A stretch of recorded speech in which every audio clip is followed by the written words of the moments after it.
তো আজকে যাচ্ছি আমরা গঙ্গার চরে ঘুরতে।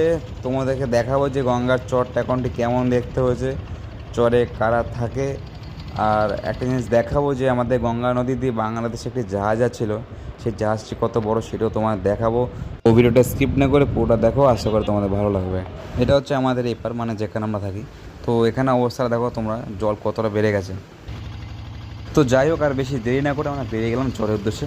আর সেখানে গিয়ে তোমরা দেখাবো যে চরে ঠিক জল কতটা উঠেছে। তো যাই হোক, আর কিছুক্ষণের মধ্যে আমরা চরে পৌঁছে যাবো। আর চর থেকে ফেরার সময় আমরা সেখান থেকে মাছও ধরেছি, সেটাও তোমাদের দেখাবো। আর কী মাছ সেটাও দেখাবো। তো তোমরা দেখতে পাচ্ছ এখান থেকে ঈশ্বরগুপ্ত সেতু দেখা যাচ্ছে। আমরা এখন গঙ্গার মাঝখানে আছি। আর ব্রিজটাকে দেখে কতটা ছোট লাগছে। তো চরে পৌঁছে যেটা দেখলাম সেটা খুবই খারাপ, যে প্রথম চরটি পুরো ডুবে গেছে।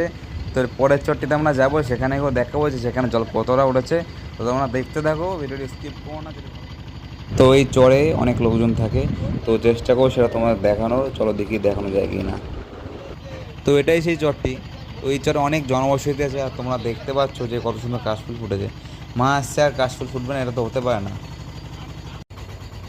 তো আমাদের কপালটাই খারাপ, আমরা এই চরে উঠতে পারলাম না, কারণ এই চরে পুরো জল উঠে গেছে। তাই আমরা চরে উঠতে পারিনি। তো নৌকোটা আমরা পাশে রাখলাম। তো রাখার পর তোমাদের একটা জিনিস দেখাবো। তোমরা সামনে দেখতে পাচ্ছ একটা লঞ্চ যাচ্ছে। তো এই লঞ্চটি আমাদের ইন্ডিয়ান না, লঞ্চটি হলো বাংলাদেশের। তো এটি এখানে আসে আমাদের যে পাওয়ার হাউসটা আছে সেখান থেকে ছাই নেয়। তো সেটি নিয়ে আবার বাংলাদেশ রিটার্ন যায়।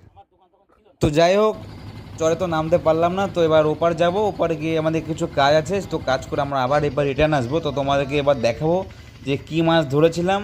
তো সেটা তোমার দেখতে গেলে ভিডিওটা দেখতে হবে, তো তোমরা দেখতে থাকো। তো ওই মামা তো সারাক্ষণ লাইভ করতে ব্যস্ত ছিল। তো আমরা এখন ওপারে পৌঁছে গেছি, এখন আমরা নামবো এখানে। তো এখানেও প্রায় একই অবস্থা, প্রচুর পরিমাণে জল উঠে গেছে।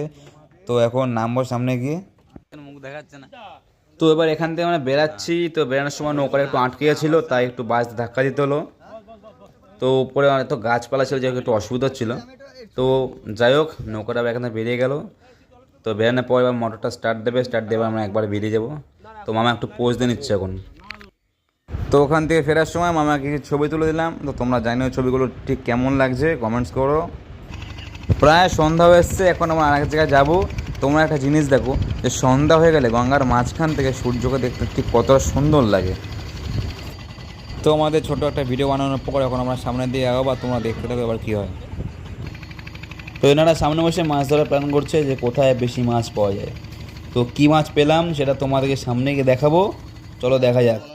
তো মাছ ধরাটা যেহেতু দেখাতে পারলাম না, কারণ আমার হাতে ফোনটা ছিল না। তো কী মাছ পেয়েছি সেটা তোমরা দেখো। তো মাছটি এবার পরিষ্কার করে রান্না করার পর এখন আমাদের খাবার রেডি। তো তোমরা দেখো মাছটি কীভাবে ভাজা হলো। তো মাছ ভাজা খাওয়ার পরে এবার আমরা চললাম বাড়ির দিকে। তো টাটা বাই, দেখা হচ্ছে পরে কোনো ভিডিওতে।